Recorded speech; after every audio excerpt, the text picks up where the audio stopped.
with histamine intolerance, there are certain foods that are actually high in histamine. So they're adding histamine to your body, or there's some foods that are breaking down the enzyme that helps us to break down histamine, or there are foods that are helping us to release the histamine that we already have. So regardless, you're getting more histamine in the body. And those foods will cause you to have an increase in your current symptoms or maybe even some new symptoms. And this is why with testing for histamine intolerance, I really like to just use food. I mean, why waste money on a test when there really is no good test for histamine intolerance? Because histamine in the blood is more of a methylation marker. It's not necessarily a histamine marker. So what I like to do is add these high histamine foods for like a couple of days to a week, depending on how long you can tolerate it for. And then seeing, do you have new symptoms coming up or are your current symptoms increasing? Then removing these high histamine foods. And then are you starting to feel better? And just keep in mind, the food is not the only cause of this. So you're not going to remove these foods for most people and go, wow, I'm 100%.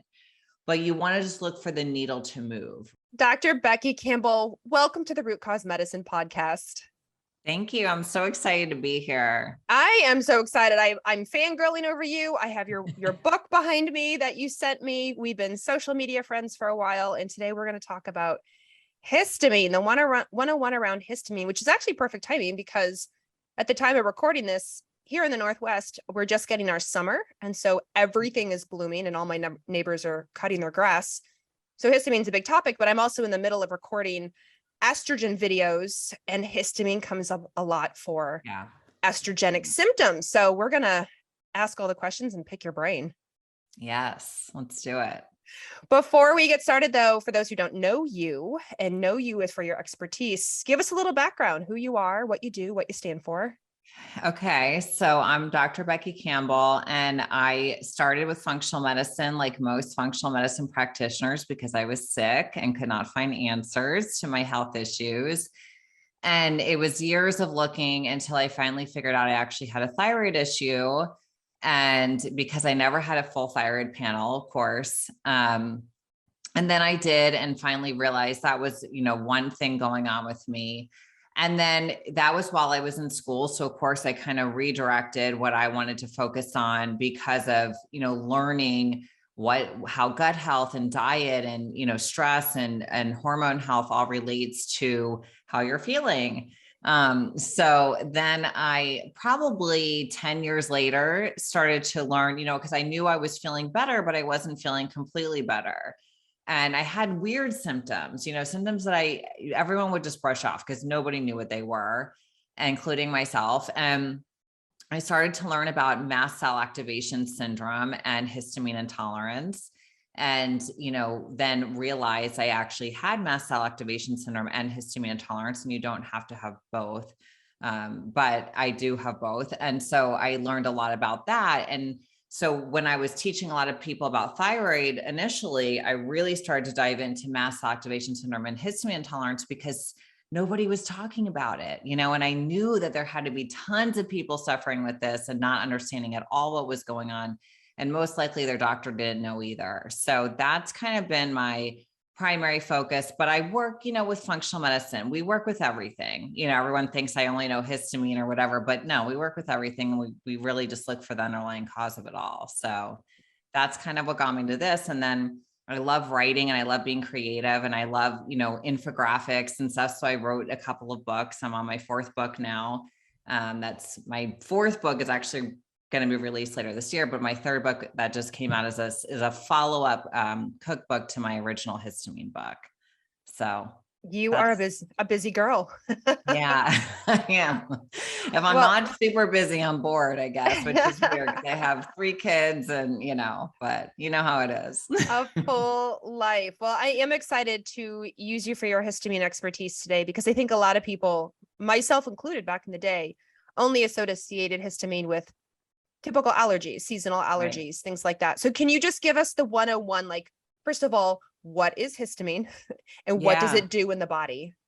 So histamine gets a bad rap because you hear the word antihistamine. That's really the only time you hear that word for the most part, but it's actually really important. So it's a chemical basically that's released by these cells called our mast cells.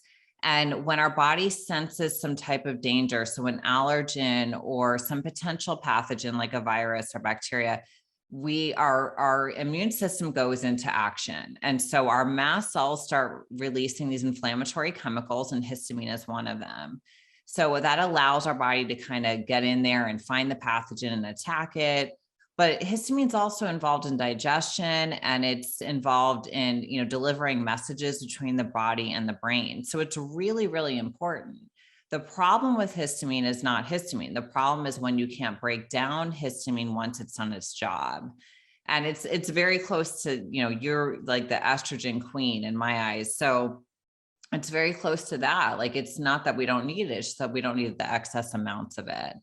And so when you do have that and you can't break it down, and there's various reasons which we can go into, then you start to get symptoms kind of all over the body, because we have histamine receptors all over the body. So wherever the histamine's getting in, it's going to cause a symptom if there's too much of it. So actually, let's start with that. What are typical symptoms we think of? And then what are symptoms that you see all the time you wouldn't think of, but right away you're like, oh, that's histamine? So typical symptoms would be migraines. A lot of people with histamine intolerance have migraines. And if you notice during your cycle that you get migraines during ovulation, or, the week leading up to your period, it could be an issue with histamine. We can dive into histamine and the estrogen relationship in a minute. And then skin issues, because we have a lot of mast cells in our skin. So you can have swelling, you can have some type of dermatitis like eczema, flushing. If you've ever been talking to someone and you'll notice they have like those red cheeks kind of all the time, or you're drinking wine and your cheeks turn red, or you feel that heat coming over you, that's kind of flushing. Hives can be, some people have random hives and they have no idea why. And you don't have to have these hives, but this is just one sign. Vertigo is very common with histamine issues. And I know a lot of people post-COVID have vertigo, and, and we know a lot of people are talking about histamine and the long haulers. So, itching, eyes, or if you're eating and you get like that fullness or itchiness immediately in your ears, a lot of times that can be related to histamine overload kind of issue. Insomnia is really common because histamine wakes up the brain, and histamine builds throughout the day. So when you get to nighttime, your histamine load is kind of big, especially if you're not breaking it down. So then when you go to sleep, and your brain is really wide awake, it can be because histamine is really exciting and waking up the brain. So another thing I see a lot is runny nose or congestion when eating, or some people just have congestion all the time. And we know this can be really tied to the gut, but it can also be tied to histamine, just a buildup of histamine. And then something I really point out to people, and they're like, oh, wow, yeah, that's true, is, sometimes if you're eating something that's high in histamine and you get like a racing heart, or even drinking alcohol and you get a racing heart, right? Because alcohol is super high in histamine, but alcohol is also going to make your heart race sometimes because it's really a stimulant overall. So those are more common symptoms. Some symptoms that people don't really think of is dermatographia. So what that is, because how I said we have those mast cells a lot in our skin, people can sometimes draw like on their skin and it stays, and that's dermatographia. Anxiety or panic attacks can be linked to histamine intolerance. That feeling of being allergic to the sun.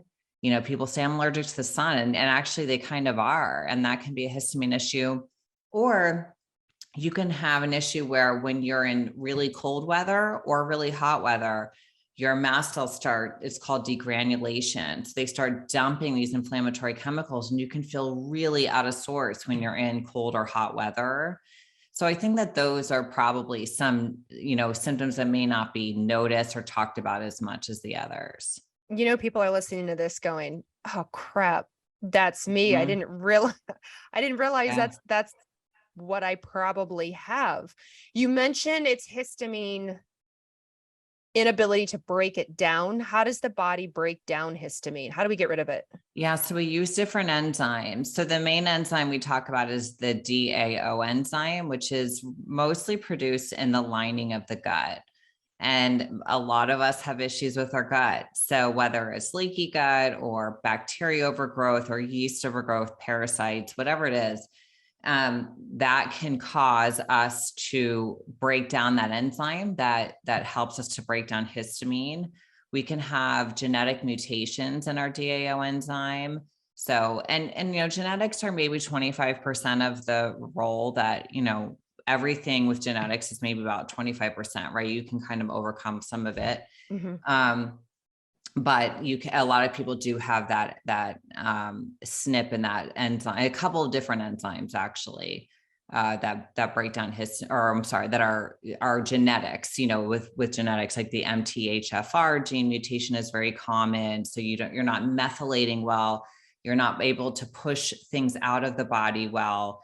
And so people with histamine intolerance and mast cell activation syndrome are very sensitive because they hold on to things. You can walk into a building with mold with your friend or significant other, and they may feel nothing and you may be falling apart.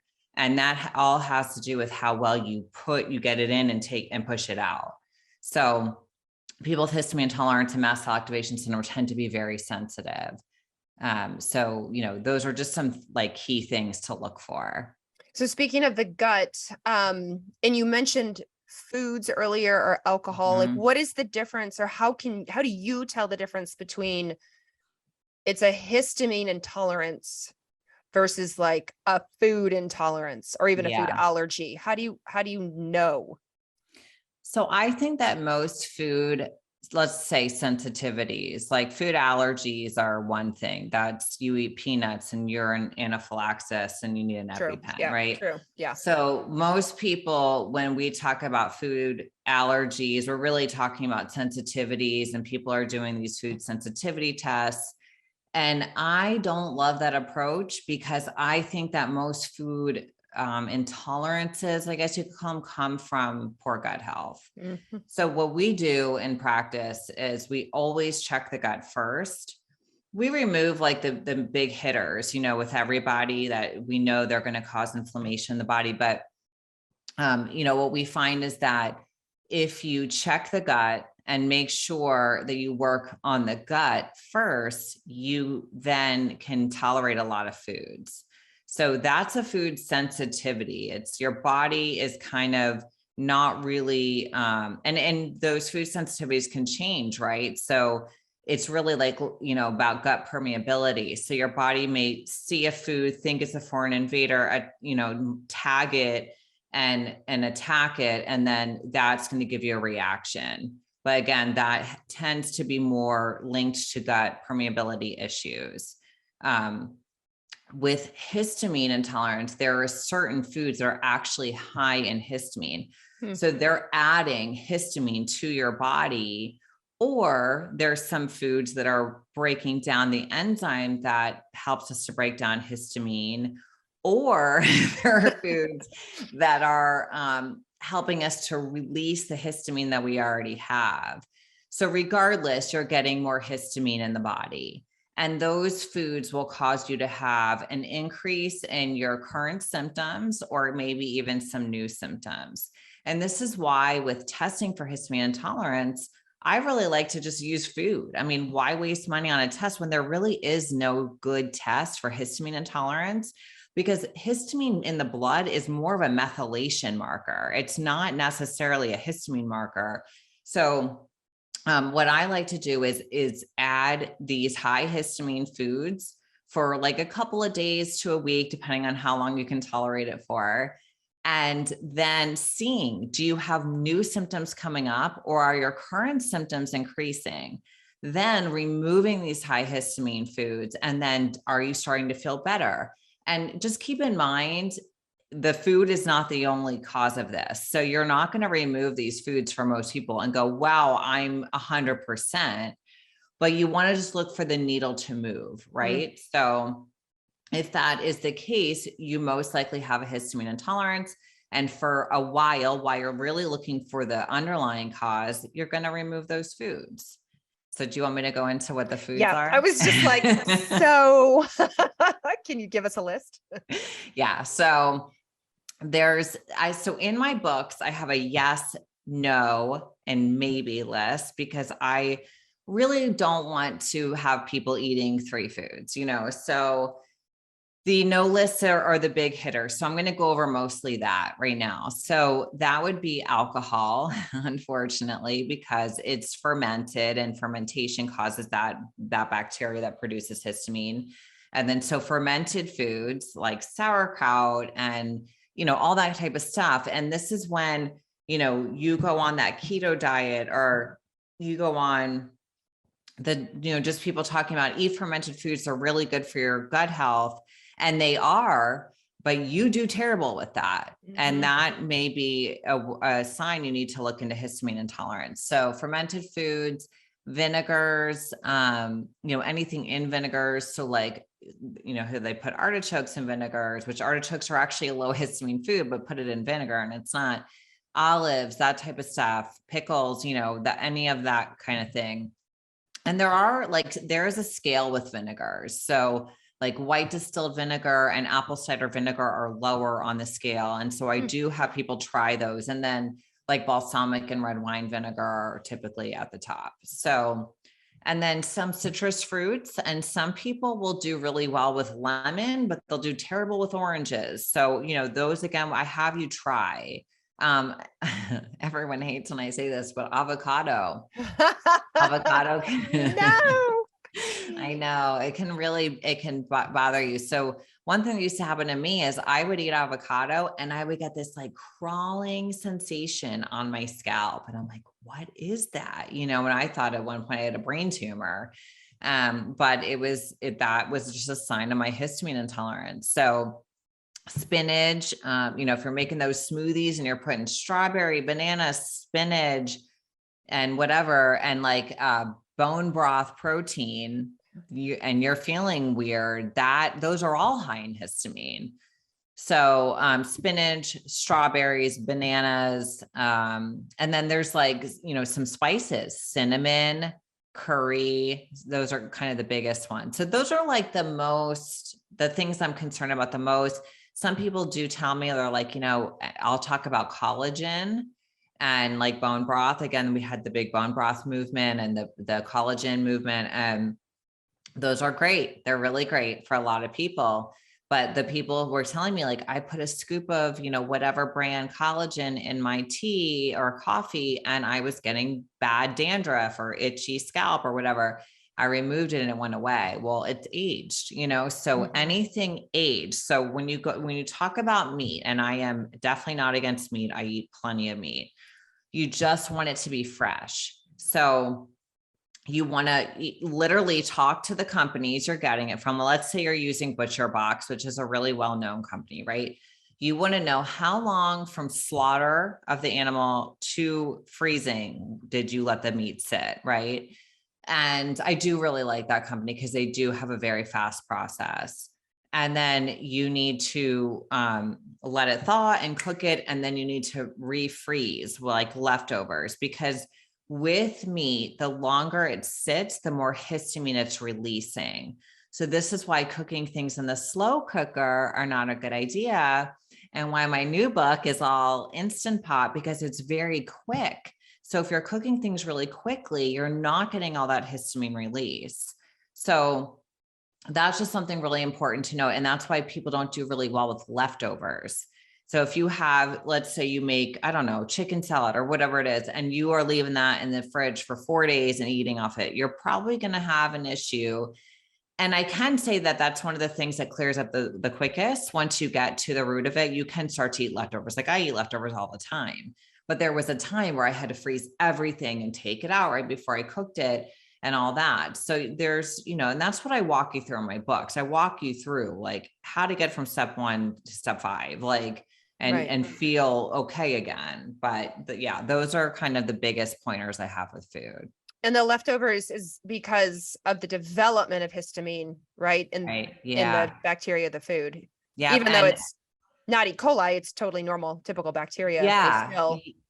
Safe bacteria for people, everything, almost everything has bacteria in it. But and another trick is to wash your meat before you, and not with soap, but like rinse it and dry it before you cook it.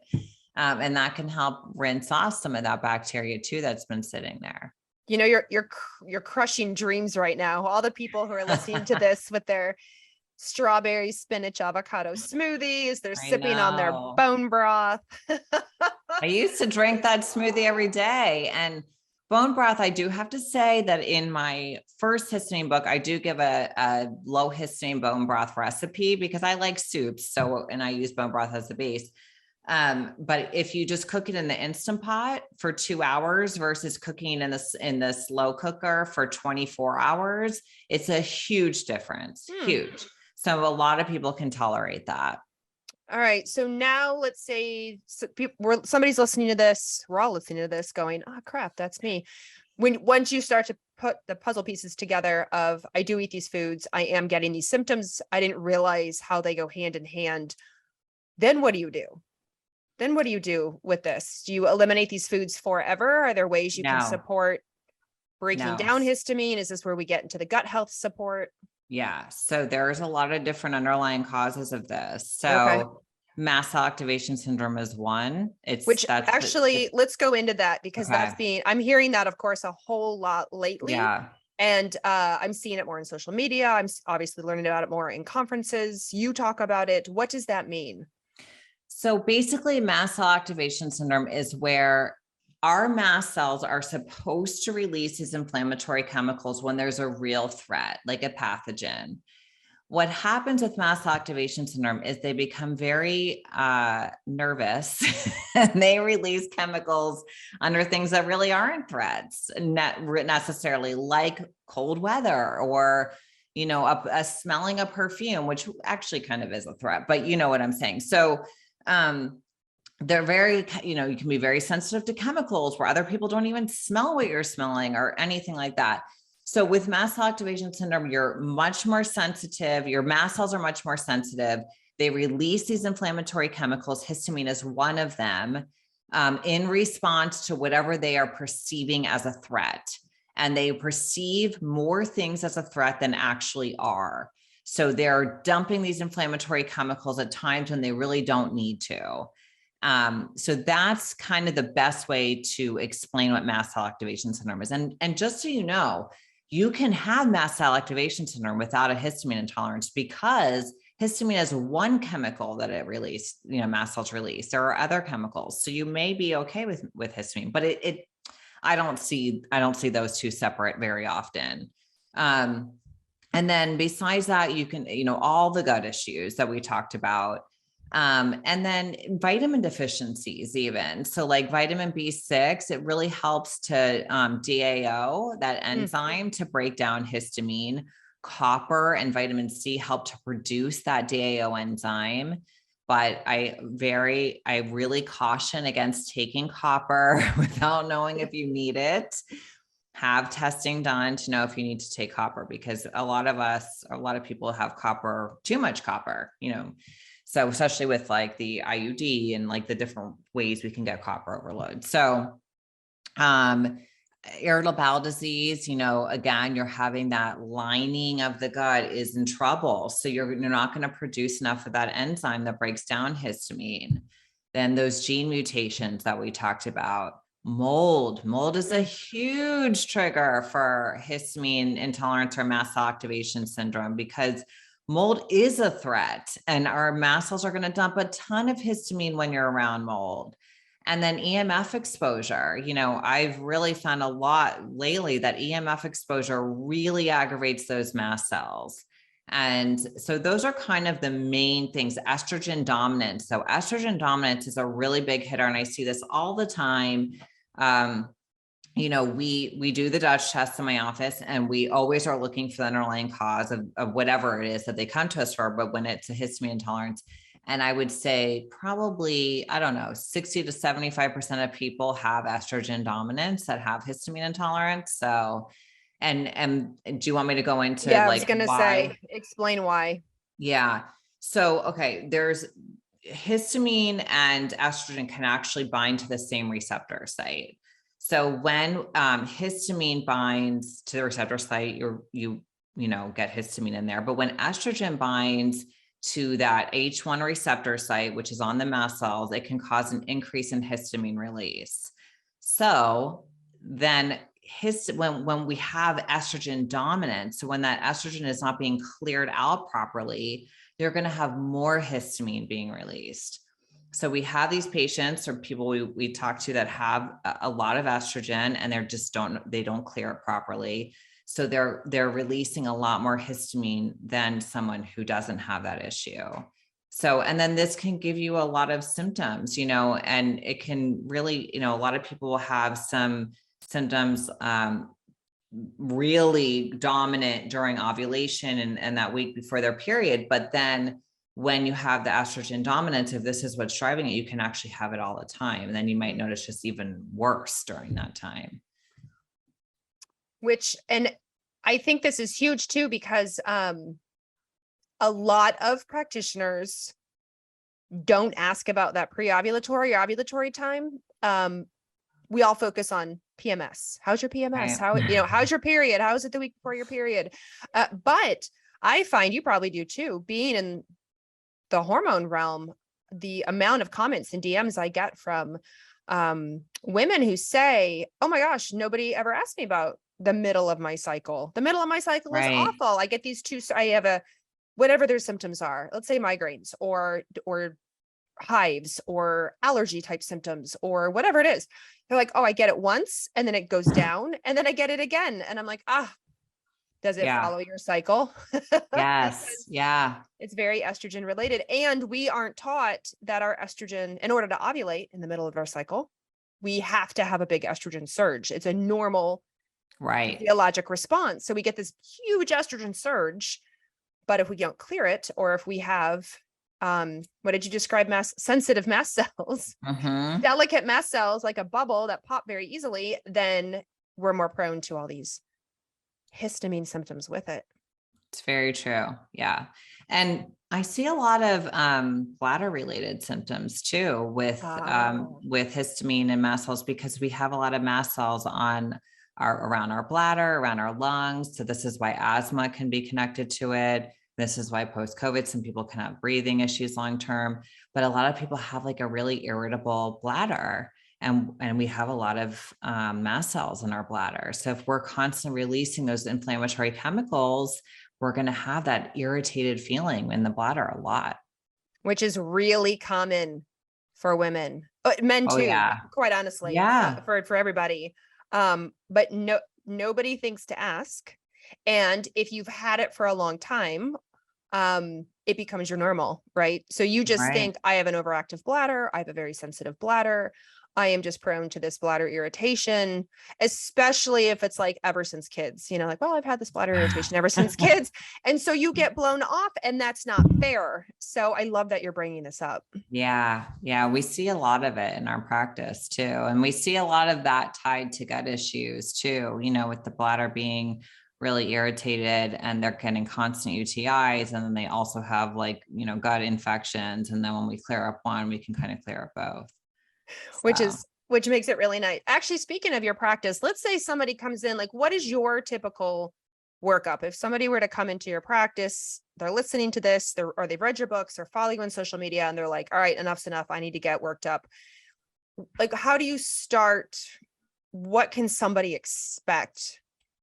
So we have a very specific protocol. So, and based on bio-individuality, let's just say that, because some people they can eat 3 foods and they can't tolerate any supplements. So we're going to do brain retraining and, gentle detox with you. Right. But that's not the majority. So the majority is going to come and we're going to take a really deep history and talk to you about everything.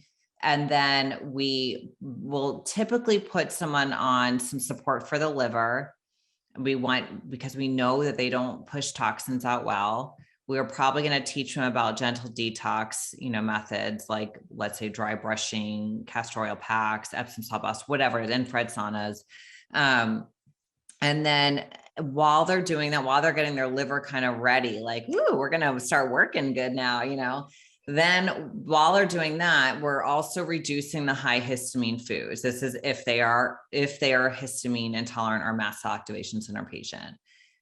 And then we're going to give them about a month of that. And while they're doing that, they're waiting on their tests to come back. So the testing that we typically do is a really thorough blood panel, the GI map stool test, and then the Dutch test. And if someone I know they have mold, I'm still going to wait on that because I want to get the other things going first.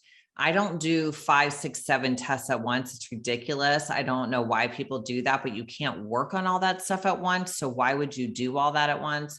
And then they will, they follow up with our nutritionist. She makes sure they're eating okay and they're feeling okay with what they're eating and all that. And then they have a case review. And during the case review, we take about an hour. We go over all their testing really thoroughly. We explain it to them so that they understand everything. And then we get them started on whatever we think is priority. And we kind of work through that. And we do everything in protocols. It's like, okay, this is going to take about 60 days. We're going to do this for 60 days. And then we're going to retest that test, make sure that's gone. So let's say you have a yeast overgrowth and an opportunistic bacteria overgrowth. We're going to do about 60 to 90 days of some antimicrobials and some supportive stuff. And then we're going to retest it and make sure it's gone. And then we're going to move on and we're going to say, okay, now let's do some support for the cortisol or for, the whatever, estrogen dominance, whatever it is. And sometimes if it's really bad, we'll do that right up in the beginning too, because we know they need to clear things in order to even heal their gut and vice versa, right? So it really just depends on the person. And then if they're not feeling okay at that point, which I can say is about 5% of people, then we'll start looking further. We'll start looking into, mold in the body or chronic viruses or maybe some heavy metals. But I almost never have to do that because first of all, the patients we work with are so compliant. And, they really want to get better. And, typically once you work on the gut and you start opening up some detox pathways and really giving them support with that and reducing inflammation with the diet, they feel really good. So it usually is all it takes, but everyone's different. So we're prepared for anything. I love that's amazing. And actually, I want everyone listening just to know how thorough it is. So before somebody listening to this sends an email in and says, well, what's the one supplement? What's the one supplement that will stop histamine from being released or to causing all my problems? Just know there isn't the one supplement. Yeah. Sure, there are supplements out there. There are antihistamine medications there. There are a variety of options to choose from, but it's not one ring to rule them all. It's definitely a multi-pronged approach is what you're saying. It definitely is. And one word on antihistamine medication that I like everyone to know is some people do need them. Like if they're super, super sensitive, maybe for a little bit, but overall antihistamine medications reduce your DAO enzyme. So it reduces your body's ability to break down the histamine yourself. And it tricks your body into thinking you're not producing histamine. So it makes you produce more. So that is not the fix for this. That may be if you're the person that tolerates 2 foods and you can't breathe air because it sets you off. Yes, you may need to do the H1 and H2 blockers, but that is typically not my approach. I typically work, really getting to why is this happening? And that's how you get it to stop. And to really, with histamine intolerance, you can completely get it to go away. With mast cell activation syndrome, you can get it to be really, really good. And your triggers and you just stay away from them. So. It's more of a management, mast cell activation syndrome management, but that's super encouraging. Cause I think a lot of people, at least I see on social media and as I'm scrolling through comments, sometimes, people are at their wits' end. They've really been symptomatic for a while. It's really affecting their life and they feel very hopeless. And so it's really nice when you have so much positive outcome. Yeah. Whether you're explaining how it works or your typical patient visit, or, where you're like, oh, that's like less than 5%, or that's not very common. So it's not that it's impossible, but there's so much positivity when you're talking about how you handle histamine. Yeah. And that's my goal. I really want to teach people. And because I've been bedbound thinking I was dying, from mold because what it was doing to my mast cells. And I remember not caring if I had another day, honestly, like that was where I was. So I know that and we work with so many people in the same position. So I want you to know there is a light at the end of the tunnel. And that's why I dance around on, reels and act like a big dork and stuff, because I'm good and I feel good. And I want people to know, like, there's life after this and you can feel happy again and feel like yourself again and have fun and all that stuff and not feel so restricted and everything. And, it can get a lot better. Amen to that. Well, so on that note, given that this is the Root Cause Medicine podcast, I am all about practical and tactical. Give the listeners like 1 or 2, 3 things you want them to make sure they remember at the end of this podcast. They're going to leave this. They're like, man, histamine, that's me. I probably should get worked up. What is a couple of things they can take home right now? So stress is a huge factor in all this and Dang everything, right? But you can really learn effective tools to help manage stress or manage the way you perceive stress. And I think that's a, you say free, cheap, easy, like that type of stuff. Right. So, that's something that you can do that doesn't cost a lot of money. And, if you're in a relationship or whatever, something that you can change that, is really driving your stress, you maybe look at that and like take it seriously, because it's probably at the root of a lot of your issues.